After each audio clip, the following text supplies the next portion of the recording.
Una crisis económica se nos viene encima. ¿Cómo es que un gobierno puede derribar las bolsas financieras a nivel internacional? ¿Puedes hacer algo para protegerte? Ecos Financieros, un espacio de geopolítica, economía, finanzas e inversión. Soy Álvaro Ávila, contador y economista de profesión, y he abierto este espacio para ayudarte a entender de la forma caótica y extraña que funciona este loco mundo de las inversiones, las finanzas, la geopolítica y la economía. Para comenzar y para futuras referencias, explicaré una disciplina que ha cobrado mucha fuerza y relevancia en los últimos años debido al interconectado que está nuestro mundo el día de hoy. Hablo de la geopolítica, una disciplina que hasta el siglo pasado estaba reservada única y exclusivamente para las Fuerzas Armadas. Para entender lo que es la geopolítica, imagina un vecindario con muchas casas. Cada una de las casas tiene un terreno diferente, con familias que pueden o no ser de algún tipo de religión, que tienen formas diferentes de ganar dinero, cuyo terreno a lo mejor tiene piscina, o tiene un jardín muy grande y bonito, o tiene hortalizas. El punto es que cada una de las casas y cada una de las personas que viven en ellas tiene diferentes cosas, diferentes creencias, diferentes formas de ganarse la vida. Y esto las va a hacer que sean más o menos hostiles, más o menos agradables con sus vecinos, haciendo que la forma en que interactúen sea diferente entre sí. Bueno, la geopolítica se dedica al estudio de ello, precisamente cómo los factores geográficos, sociales, económicos y culturales hacen que las naciones interactúen de forma distinta y tratar de predecir o ver cómo van a ser a futuro sus relaciones.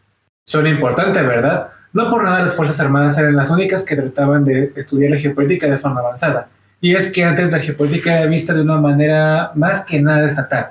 Es decir, para tratar de ver cómo el gobierno en función iba a mantener su régimen completamente protegido y hacer que la población fuera obediente y gentil en este régimen en particular. ¿Quién mejor que los generales y los soldados de alto rango para estudiar factores como la seguridad nacional o cómo iban a interactuar los soldados de una región en caso de que un país vecino quisiera invadirles?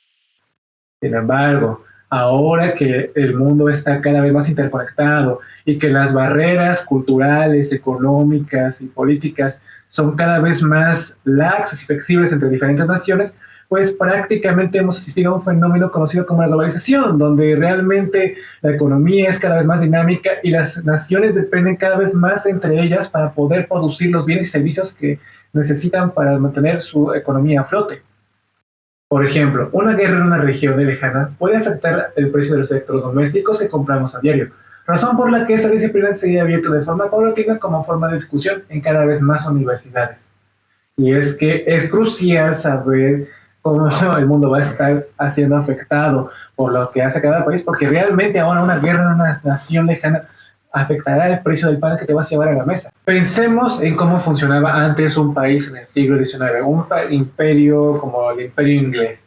Antes una nación imperialista llegaba a un país subdesarrollado, con un régimen político bastante débil, llegaba con su ejército, obligaba a sus gobernantes a firmar convenios que no les beneficiaban, despedazaban la nación como ellos querían, extraían los recursos que ellos necesitaran a diestra y siniestra, y las demás naciones del mundo podían vivir como si nada estuviera pasando, puesto que estaban relativamente aisladas a pesar de que tenían cierto grado de comercio entre diferentes países.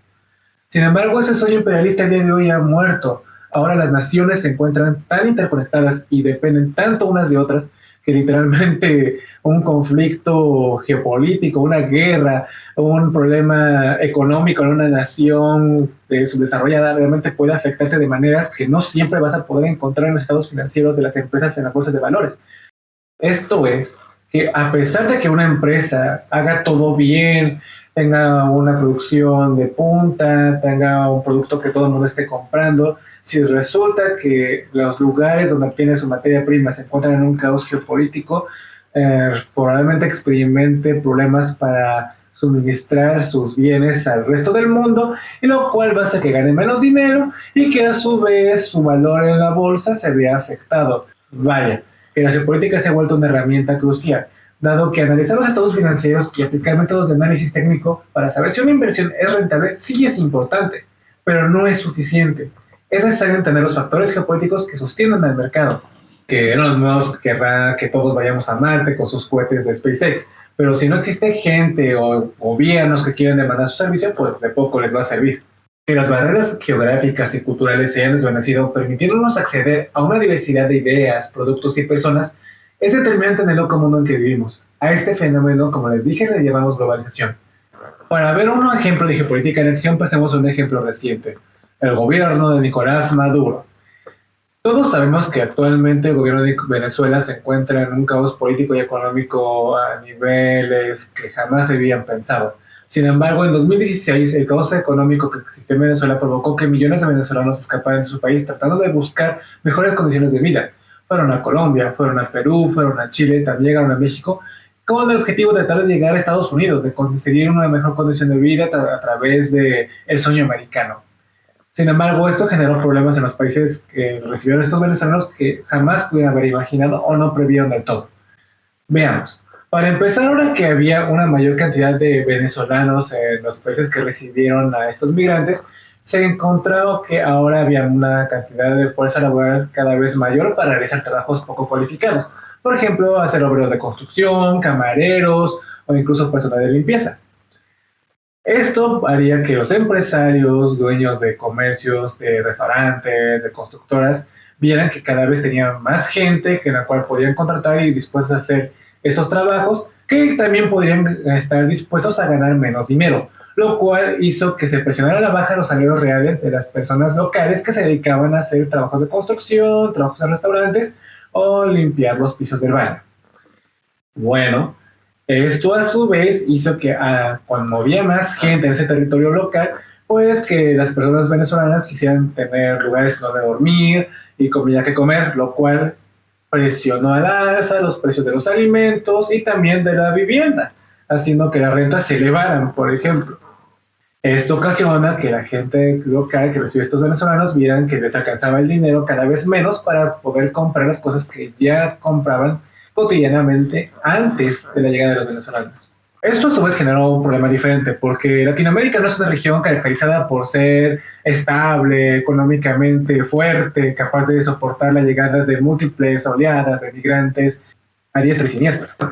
Como había tantos migrantes, no siempre consiguieron insertarse de forma normal en la economía local. Muchos de estos venezolanos tuvieron que llegar a la economía informal para tratar de subsistir y tener pan que comer. Entonces podíamos ver de repente a gente vendiendo cuestiones como dulces, ropa, en las esquinas de las ciudades que lo recibieron. Lo cual también originó un problema más grande, porque no todos los venezolanos consiguieron insertarse aún en la economía informal, llevándolos a quebrantar la ley de formas cada vez más violentas y a elevar lo que viene siendo la delincuencia en los países que los recibieron. Por ejemplo, naciones como Chile y Colombia vieron incrementados sus niveles de delincuencia, lo cual afectó la percepción de seguridad de su población. ¿Y eso en qué los va a afectar? Bueno, sé que la población mexicana está acostumbrada a cierto nivel de violencia y de delincuencia, pero no era así con la población, por ejemplo, de Chile, con lo cual esta población vio afectado su nivel de seguridad, su percepción se volvió cada vez peor e hizo que comercios que antes cerraban a las 11 de la noche empezaron a cerrar a las 6 de la tarde. ¿Y eso qué afecta? Pues que ahora tienen menos tiempo para atender a la gente. Las personas chilenas ahora tienen menos ganas de salir más tarde a consumir o a ir a restaurantes o a llegar a lugares para tratar de divertirse, porque tienen miedo de que puedan ser asaltados, robados o que les pase algo peor. Esto provocaría a su vez que ahora que la gente esté menos dispuesta a gastar dinero, los comercios locales vean que su cantidad de ingresos que recibían mes a mes fuera cada vez menor, provocando que tuvieran que tomar decisiones tales como a lo mejor prescindir de algunos de sus empleados para tratar de mantenerse económicamente rentable. Lo cual, si tu empresa que recibió estos inmigrantes se encontraban en estas naciones latinoamericanas, quizás pudiste haber visto cómo su valor en bolsa se bajaba o se deterioraba o disminuía, cosa que pues realmente no podías prever debido a que fue una decisión que vino de un origen político, que derivó en un problema social y que a su vez se convirtió en un problema económico para todos los países que recibieron a esta población migrante. No por nada, todos los países al día de hoy están profundamente interesados en que el régimen de Maduro termine para que todos los venezolanos se regresen a su nación y vean si pueden ahora ver disminuidos sus problemas que tienen actualmente a raíz de recibir tantos migrantes de forma desordenada. Otra manera de entender fácilmente la geopolítica es con este gráfico que elaboré para ustedes. Cuando un conjunto de personas que comparten costumbres, religión, historia y cultura se juntan, crea una sociedad. Esta va a elegir un gobernante que va a crear instituciones a su vez para protegerla, por ejemplo, las Fuerzas Armadas. Imaginemos que es un gobierno democrático, capitalista y liberal, y este gobierno va a tener la responsabilidad de crear leyes que garanticen antes que cualquier otra cosa la propiedad privada. Porque sin propiedad privada una persona no va a tener la seguridad o la confianza de saber que algo que come, por ejemplo, una casa, va a ser suya.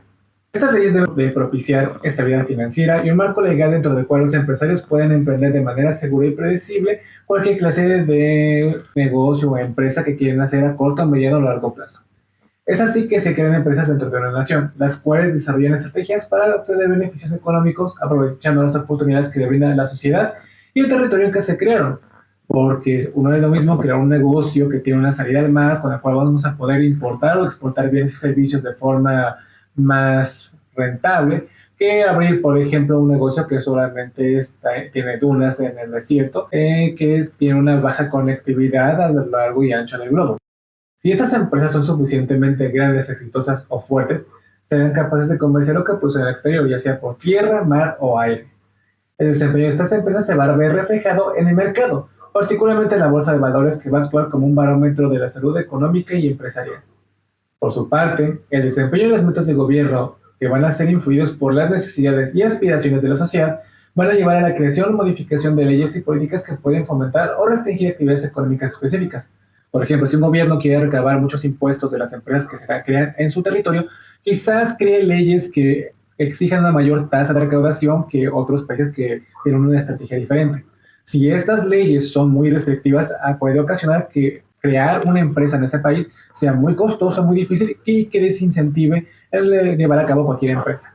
Por lo tanto, si el gobierno en cuestión se da cuenta de que sus leyes no le sirvieron para crear más empresas o para recaudar más impuestos, puede que se vea la necesidad o se vea impulsado a modificarlas para que sea su economía más propicia a tener cada vez más negocios que los cuales pueda recaudar más impuestos. Este ciclo muestra cómo las empresas, la sociedad y los gobiernos están interconectados. Ahora recuerden que estamos en un mundo globalizado y cada nación tiene sus propias empresas, sociedades y gobernantes que defienden sus intereses, por lo que frecuentemente sus intereses se van a ver enfrentados generando no leyes, sino políticas para interactuar unos con otros y que afecte la salud del mercado de cada país. Pero como ahora todas las naciones tienen cierta cantidad de empresas, cierta cantidad de sociedad que quiere una calidad de vida mínimo y cierta poder históricamente generado a través de los negocios que han hecho a lo largo de todo el tiempo que llevan activas, pues realmente van a tener unos intereses y una fuerza geopolítica más o menos grandes para forzar a que un país en vía de desarrollo, como cualquiera de la región de Latinoamérica, haga o no lo que este país desea. No por nada, el día de hoy, el peso económico que tiene Estados Unidos hace que las bolsas de valores tiemblen. Y si vemos que Estados Unidos tiene una recesión en ciernes, o que vemos algún tipo de factor, algún tipo de dato macroeconómico que nos hace pensar que puede llevarse a cabo una recesión económica en ese país, pues todas las bolsas de valores van a verse afectadas y van a caer sus precios en sus acciones, porque ya no va a ser un clima propicio para hacer negocios en este momento.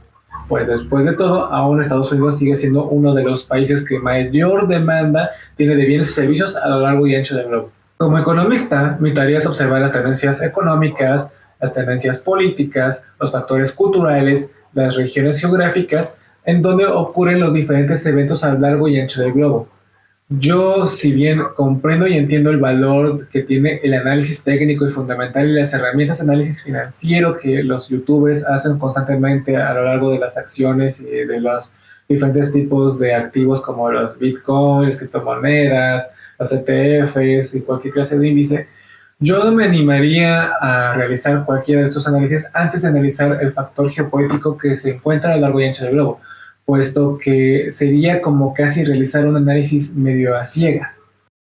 Es por eso que yo abrí este espacio, para ayudarles a entender de forma fácil y amena qué es lo que ocurre en el mundo y cómo están siendo afectadas tanto las sociedades como los gobiernos, como las economías locales y en última instancia las empresas que se encuentran realizando sus actividades económicas a lo largo y ancho del globo. Nuevamente me presento, soy Álvaro Ávila, he abierto este espacio con la finalidad de crear un proyecto que siempre he tenido interés en realizar. Espero verlos semana a semana a lo largo y ancho de este podcast. Gracias por acompañarme, por favor dejen su like, suscríbanse, comenten y si me pueden apoyar para que el algoritmo me recomiende a sus amigos, a sus conocidos, se los agradecería muchísimo.